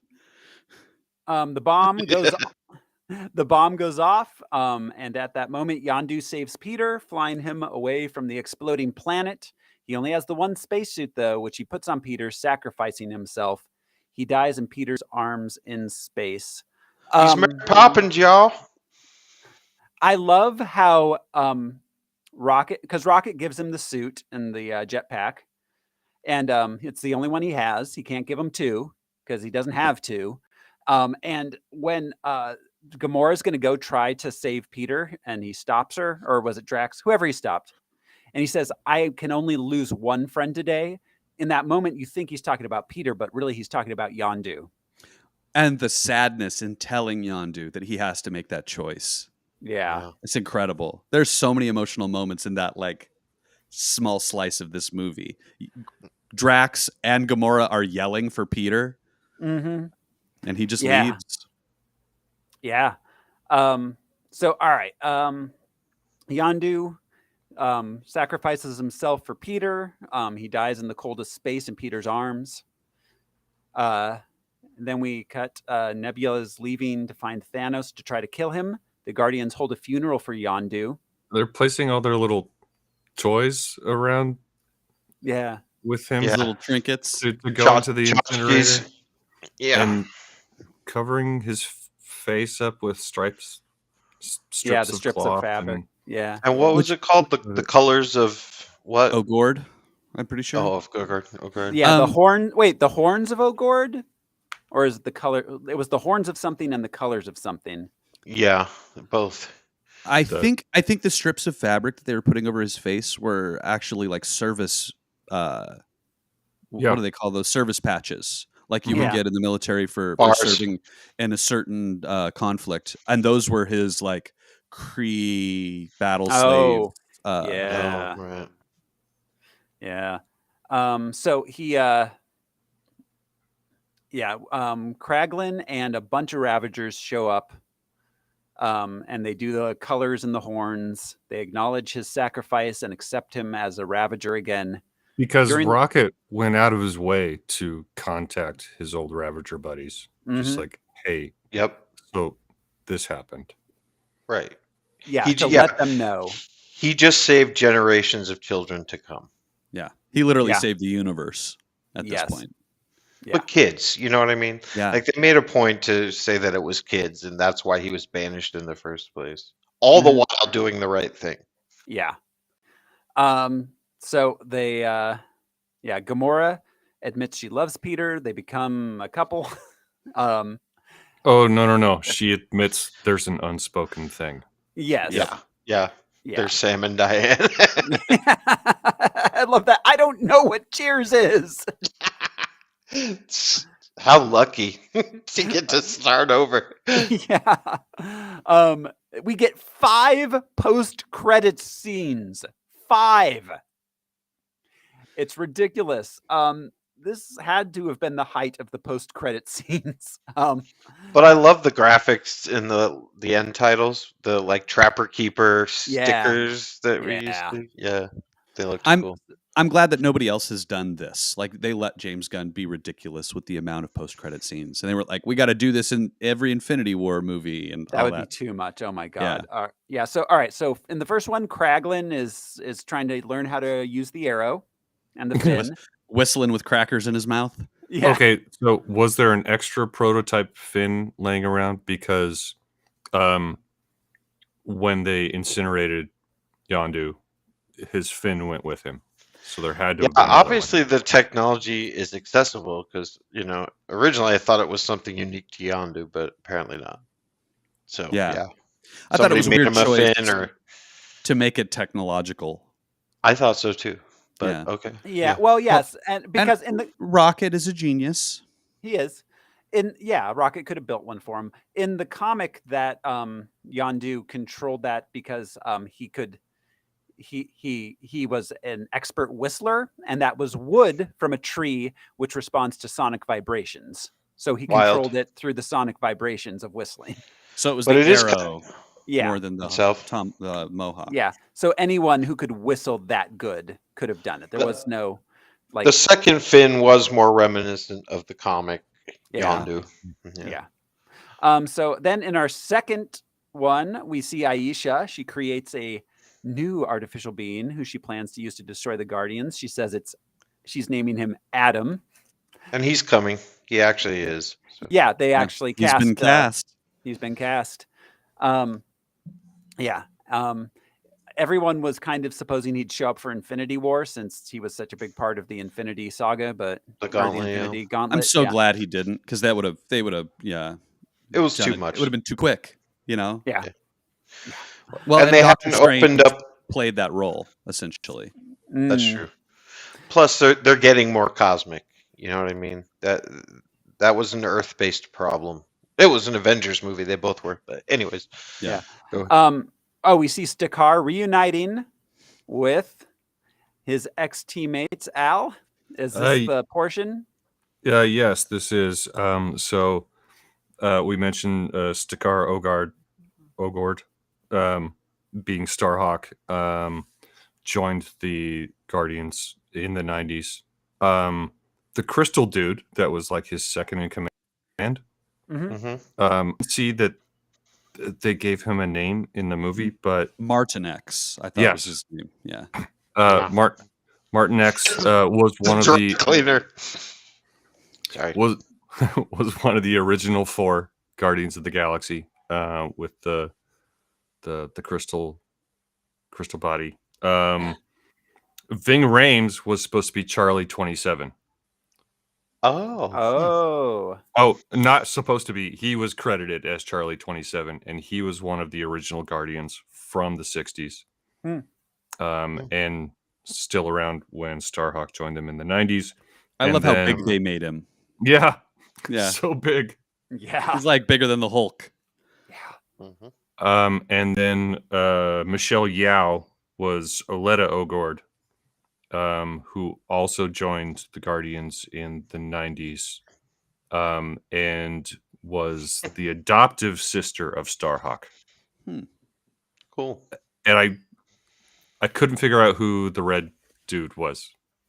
That talked with like digital hands. Well, mystical powers. I assume that was magic because that was very similar to Doctor Strange's hand wavy circular. Oh yeah, magic looked like fire in the air. Huh? Did you catch the little robot head? Who the voice was? Who was it? It's Miley Cyrus. Oh my God! All right. So Miley Cyrus, and you know who voiced Martin X? No. Lex Luthor from Smallville. Oh, that dude. Yeah, Huh. The bald guy. I don't know. Yeah. Lex Luthor. Yeah. I like him. Yeah, it's a good actor. Yeah.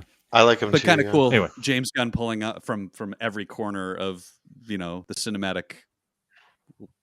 Some of these people are incredible on their own, and having them all together would be really neat. Oh God. Well, and you see, obviously he seems like Taika Waititi in the sense that people love to work. Like, I want to get my chance to work with him. He seems so fun, kind of thing. Yeah, absolutely. Michelle Yeoh, just to mention, she Captain Barbeau, Captain Giorgio on Discovery. Yep. Okay. Great character. And I mean, she's done so much, but she's going to be in a movie that's coming out any day now. Everything all at the same time, I think is what it's called. But it's a multiverse. Everything all at once. Everything all at once. It's a multiverse that movie that's Yeah. not comic book related. It's her and Jamie Lee Yeah. Curtis, and I'm excited for that because she's incredible. Okay. Huh. That's interesting. During the end credits, we briefly get a shot of the Grand Master. Oh yeah. Yeah. was that Jeff Goldblum Yeah. from Ragnarok? Yeah. Mhm. Okay. Yeah. That's what I thought. And It so was we get kind of Zardu, fuzzy, but Zardu Hasselbrow at the very end too. Yeah. Yeah. Yep. That's my favorite part of the whole credits. It's worth waiting for. Yeah. we saw Cosmo the Astro Dog and Howard the Duck, of course. Howard who the Duck, showed yeah. up earlier. God, I Stan hope Lee they gets Cosmo. stranded on an in the asteroid, movie. or Yeah. there yeah, is ride. So and then the Stanley. Saubert. Oh, sorry.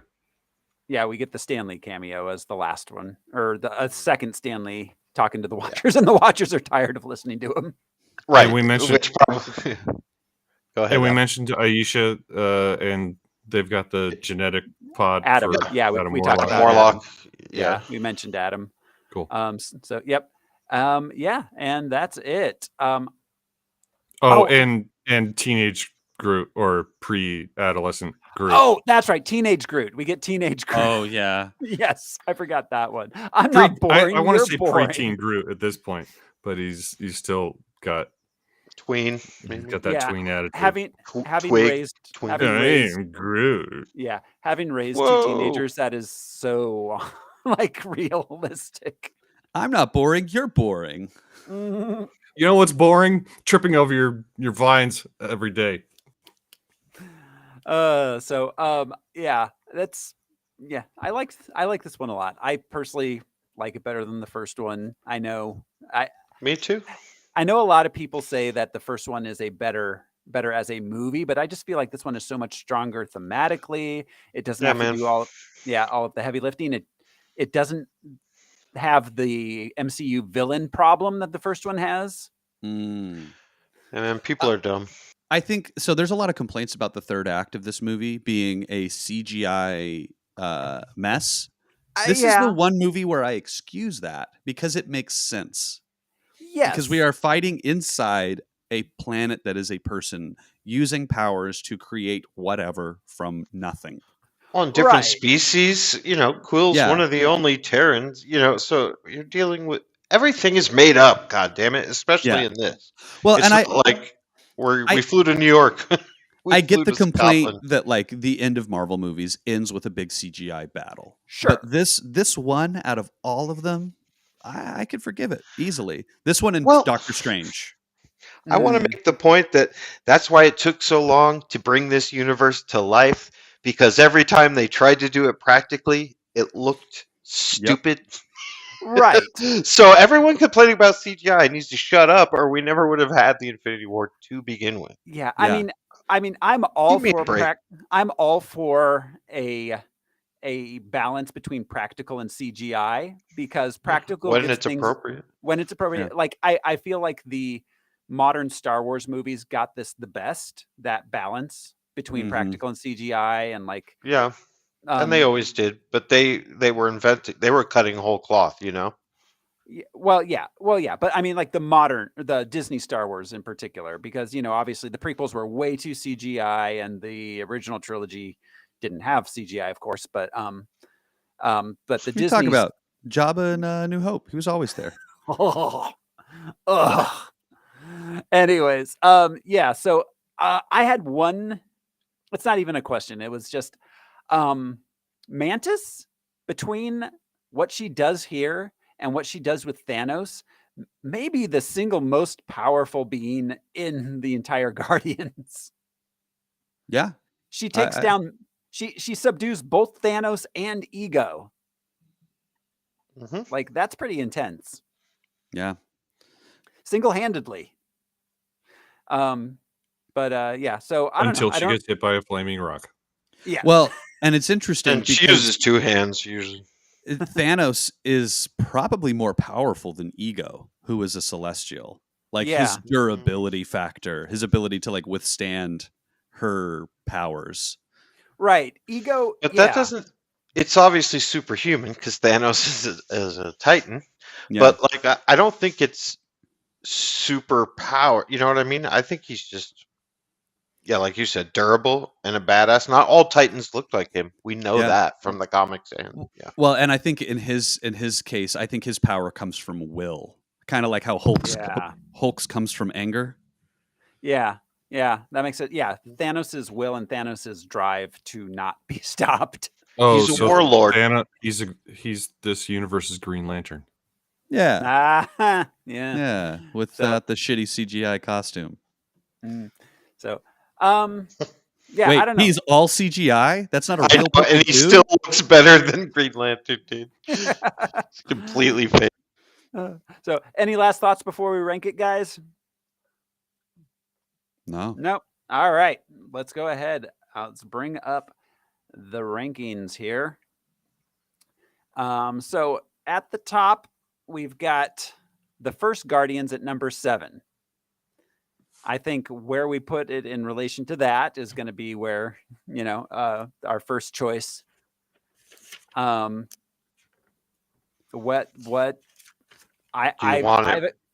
expressed my opinion. I personally think it's better. I know that's not a universal opinion, so I thought I'd talk to you guys and see what we're thinking. I still agree with you, as I have every time. I think it's better. I think it's better than The Winter Soldier, but people seem to like that movie. I don't know. The Captain America movie's kind of left me cold. No pun.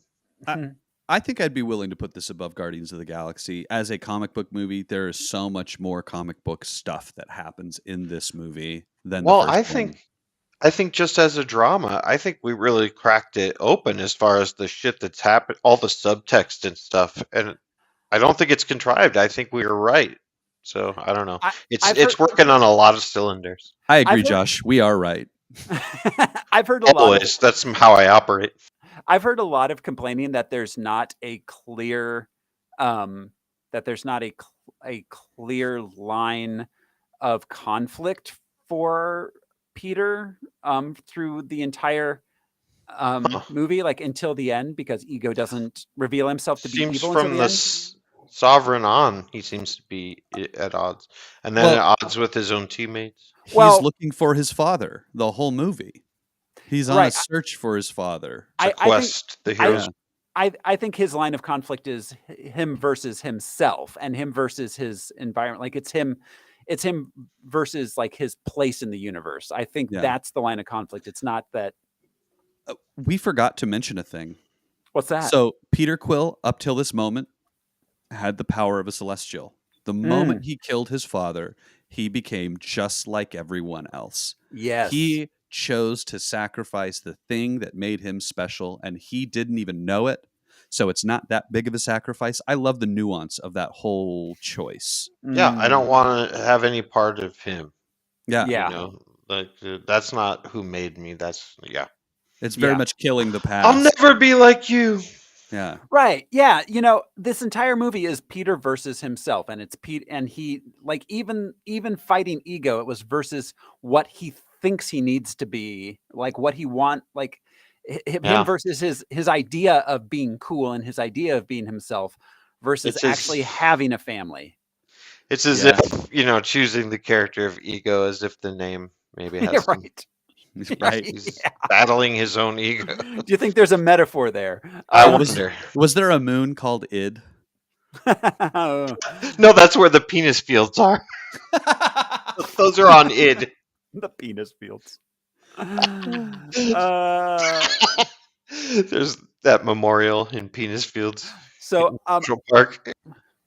We didn't have to spend an hour on a meet and greet, but I feel like they still rehashed a lot of themes from the first movie.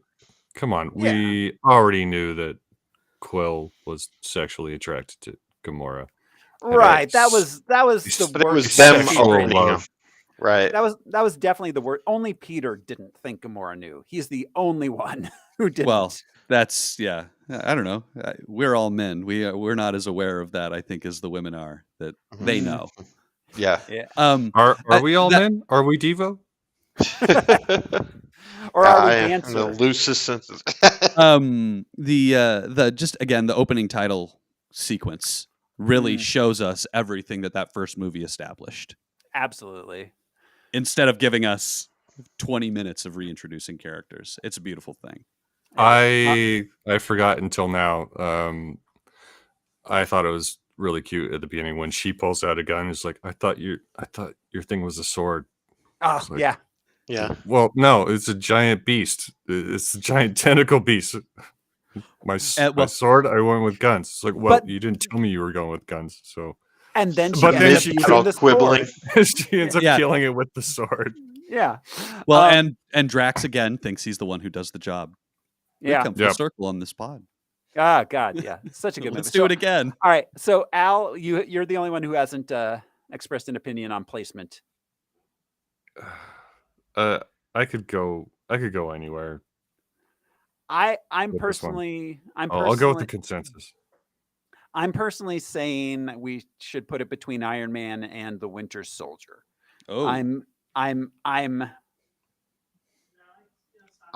with that. I'm flexible on it going above or below the Winter Soldier, but I like it living next to Guardians because it's hard for me to choose which one is better of the two. okay. I can go with that. I Yeah. can go for that. Can do. Thank you. Will do. Yondu. Grogu. All right. We're going to put it right here, right above the first one. Right below the Winter Soldier. So, as soon as I finish typing it. Okay, as we're typing the title into this, I really wish they had called this Guardians of the Freaking Galaxy. That should have been the title of this movie. Yeah, that would have been cool. I wish they had used their one PG-13 F-bomb. They didn't? No, they didn't. They didn't get an F-bomb, and it would have been perfect in that one. I like that it's implied, though. Also, I don't think they expected children to love these movies as much as they did. I kind of like that Rocket chose not to use an obscenity. Yeah. When Twig did. Little Groot is around. He doesn't want to encourage his language because they're all like language. Jeez. Yeah. Talking like that. Yeah. Yeah. Well, and okay, Baby Groot is so much more vicious and hardcore than adult Groot was in so many ways. Wisdom, man. He lacks the wisdom. Yeah. Restraint. That's what you get as you get older. Is restraint. Yeah. So, children are brutal. They don't have any. So, all right, that was Guardians of the Galaxy Volume 2, which means it's time to look forward to next week. And next week on Harmless Phosphorescence, we are going to be watching Wonder Woman. Nice. Somebody's got to, I suppose. Yes. Well, a lot of people did. It was a very popular movie. It's not great, but 1984 is so good, so I guess we got to start somewhere. I think it's all right. The first one, 84 is interesting. 84 is I liked it a lot. Dream. I really like all the Wonder Woman movies. I think they're fun. So yeah, that'll be good. We're going back to DC. Non-Snyder. We get a non-Snyder DC movie. Yeah, but obviously he was given notes. Oh yeah. The gray color palette makes sense because we're in World War I for moments of this movie. That's why it's boring to me. But anyway. Well, yeah. That's next week on Harmless Phosphorescence. All right, go ahead. Yeah. Well, yeah, argue my opinion about World War I. Let's hear it. No, all right. I don't care if you think World War I's boring because I don't have an opinion on World War I. It sounded like you had a retort. It sounded like you had a retort. Sorry, it's not the most exciting. I was just trying to move us on because we're almost at 2 hours. It doesn't. It has nothing to do with anything anyone's saying. I have an opinion on World War I. I'm glad it ended the way it did. All right. By establishing the beginning of World War II. Let's talk about this next week. Thanks for Wonder Woman. Yeah. So next week, Wonder Woman. Until then, thank you everybody for hanging out with us. This has been your host, Rose Smiley. And I'm off to go get a pretty necklace or a nice hat. Something to make the other girls go, ooh. Anyway, happy trails. I'm Josh CC, and I can't believe none of you guys have tape. I'm Brian Lesh, but we are Groot. I'm Eller Weber, just needing to find a woman that is pathetic like me. Aww. She's out there, Al. You didn't reassure him the other way. We'll see you next week, everyone. Bye.